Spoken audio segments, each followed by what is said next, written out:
Operation Inherent Resolve is a U.S.-led mission to eliminate the Islamic State terrorist group and the threat they pose to Iraq, Syria, and the wider international community. It is a multinational coalition consisting of personnel from 17 nations. The United States contributes forces to train Iraqi units, secure airfields, and conduct local patrols of installations housing American personnel. These forces are led by the headquarters of the 82nd Airborne Division, Major General Clark commanding. They include, from the 82nd Airborne Division, the 3rd Brigade Combat Team and 1st Sustainment Command, from the Marine Air Ground Task Force, the 3rd Battalion, 7th Marine Regiment, Marine Headquarters attached to Central Command, additional forces attached to the Combined Joint Task Force. In total, there are approximately 4,400 U.S. Army and Marine personnel deployed in Iraq. There are an additional 7,000 private contractors providing their services. During the week of the 14th to the 21st of August, the following events occurred. On 14 August, United States Air Force Colonel Ryder, the Combined Joint Task Force spokesman, said Iraqi security forces and Shiite militias were more than halfway through the operation to encircle and cut off Ramadi prior to retaking the city. On 15 August, the Iraqi Air Force bombed ISIS tankers and installations at the Qayyara refinery near Bayi. On 15 August, the truce between the Syrian government and rebels broke down as fighting resumed over Zabadani. On 16 August, at least 70 civilians were killed as Syrian government forces launched airstrikes on the rebel-held town of Douma. On 16 August, the Islamic State launched a large-scale attack with over 100 fighters, a BTR, an armored bulldozer, and led by 3 suicide vehicles on the Shia militia positions outside Fallujah.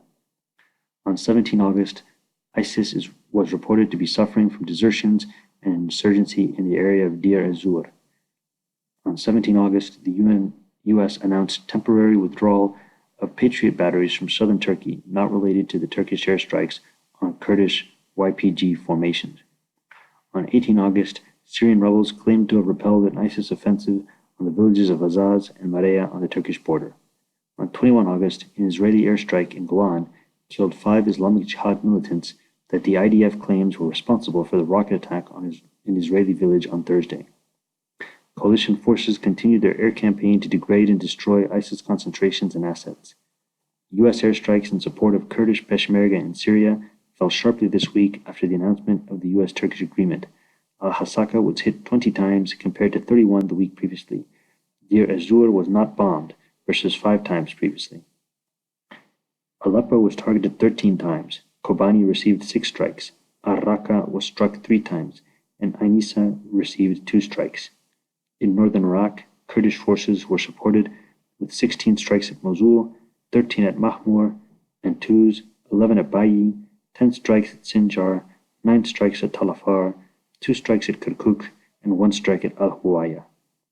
Iraqi government forces continued to advance in Ramadi with coalition support from 22 strikes, 6 strikes at Fallujah, 5 strikes at Haditha and Habaniya, 2 strikes at Al-Qaim, and 1 strike at Al-Baghdadi. No aircraft were lost in these operations. Common Sense thanks the brave men and women of Operation Inherent Resolve, as well as those of the Kurdish and Iraqi forces who risked their lives to defeat the barbarism of the Islamic State. My prayers for their safety and victory go with them. Please return next week for another update on the war against the Islamic State.